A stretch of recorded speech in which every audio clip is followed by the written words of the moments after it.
Iya.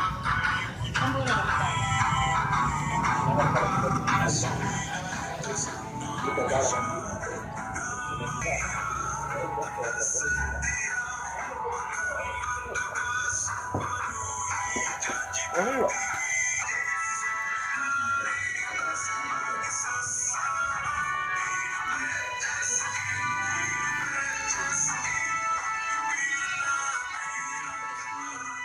Indonesia melaksanakan uji kompetensi seleksi para bacalek seluruh DPD dan DPRD provinsi se-Indonesia.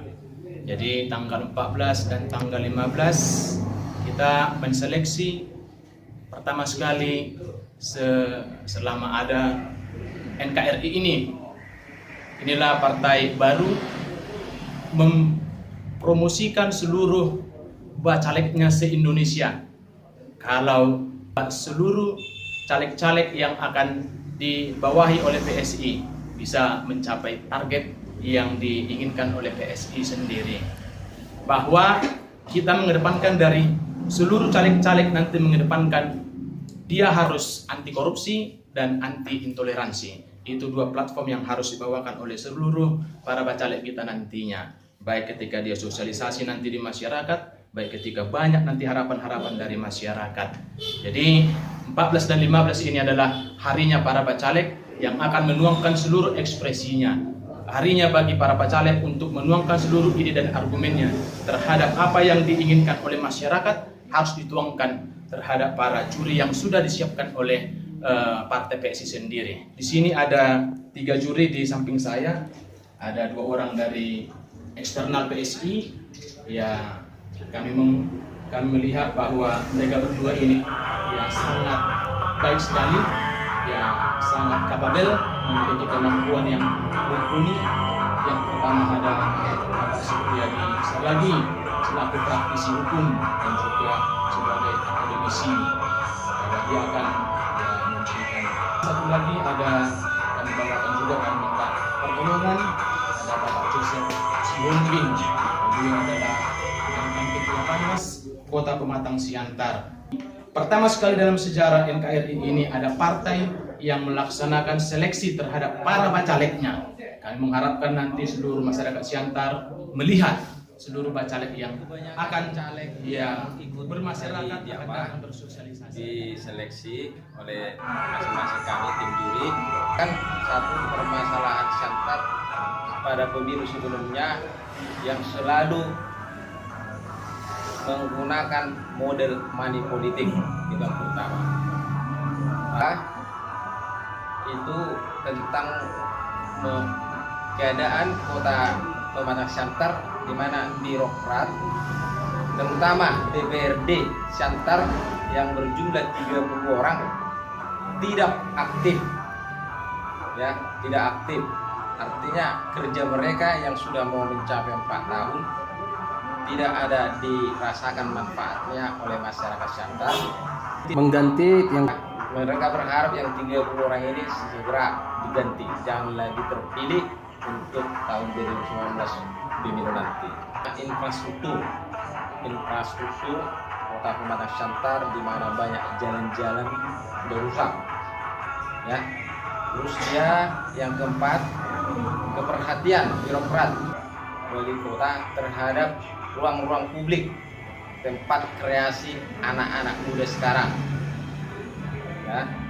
Terus juga yang menyoroti masalah contoh pelayanan kesehatan, ya, bahkan sampai untuk antri aja ada sampai 3 jam. SDM di Kota Pematang Siantar ini baik pemuda ataupun yang sudah berkeluarga sangat banyak SDM yang berpotensi di Siantar ini. Dan mereka para caleg tadi yang ikut penjurian itu, mereka menyadarinya, cuma mendedikasikan dirinya untuk membangun Kota Pematang Siantar. Sebab memang ganti dulu model pemerintahan yang sekarang ini, terutama yang legislasinya. Diganti dulu, baru mereka berharap ada perubahan. Roda ekonomi, roda politik ya, dan semuanya akan berfungsi dengan baik di Kota Pematang Siantar. Terutama sesuai dengan platform partai PSI yang menyatakan anti korupsi, anti intoleransi, dan sebagai agen perubahan yang kemari dan sangat berminat tinggi untuk menjadi bacaleg PSI. Dan bahkan ada dari partai yang lain yang mencaleg di partai kami. Kemungkinan dia kurang setuju dengan model prinsip di partai asalnya. Banyaknya di Kota Pematang Siantar. Ya, itu kita targetkan satu fraksi harus dapat di Kota Pematang Siantar ini. Alasannya ya singkat saja, supaya bisa membuat satu kebijakan yang masif di kota ini. Lihat para bacalegnya PSI ya, yang memang mayoritas pemuda ya. Kita mau, yang kami perhatikan ya, ada sebuah paradigma sekarang ini yang terjadi. Mungkin yang kalau dulu dilihat orang mau untuk dipilih menjadi calon itu dilihat mungkin karena usianya sudah tua, sudah dewasa, jam terbang. Ternyata mudah-mudahan dengan saya perhatikan antusiasme para bakal caleg di PSI ini, rata-rata yang pemuda, mudah-mudahan paradigma pemuda itu memang betul-betul kembali. Pemuda yang harus berbuat, pemuda yang berkreatif, pemuda yang harus berkreasi. The next ladder harus kita serahkan kepada mereka. Dan mudah-mudahan itu saya perhatikan berdasarkan hasil yang sudah kami lakukan penjurian untuk hari pertama itu, yang saya dengar ada 2 hari. Mudah-mudahan masyarakat Kota Pematang Siantar maupun Kabupaten Simalungun bisa memberikan kesempatan nantinya kepada caleg-caleg yang masih mempunyai ideologi demi apa? Demi kebaikan semua, demi kesejahteraan daripada masyarakat ini. Kami dari eksternal ya, silakan masyarakat yang menentukan, tetapi kami dalam hal melakukan penilaian ini kami objektif. Tidak ada kepentingan kami di PSI, tetapi kami mau juga.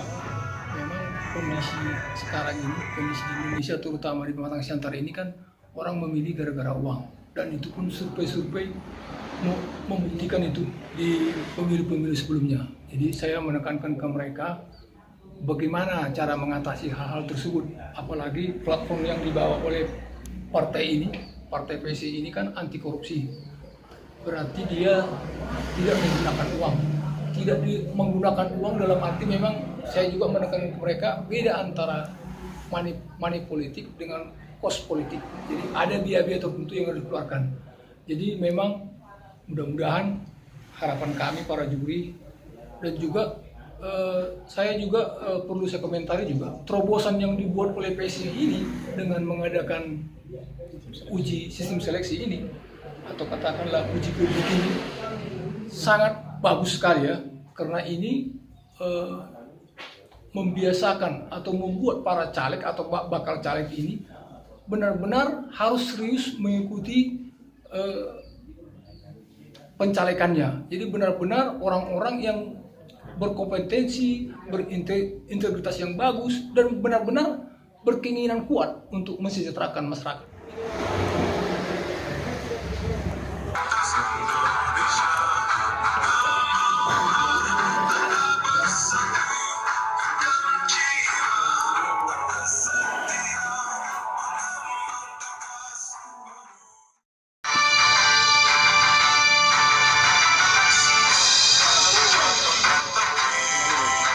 Ganti 30 Dewan Kota Pematang Siantar 19. Kita harus ganti seluruh anggota DPRD Kota Pematang Siantar 2019. Ganti seluruh anggota Dewan Kota Siantar untuk 2019. 2019 semua 30 anggota DPRD Siantar harus diganti. 2019 30 anggota DPRD Siantar siap diganti. Seluruh anggota DPRD Siantar kita ganti. 19 ganti DPRD Siantar. PSI nomor 11 menang 2019. Hashtag ganti 30 DPRD Kota Pematang Siantar. Salam solidaritas. Horas, horas, horas.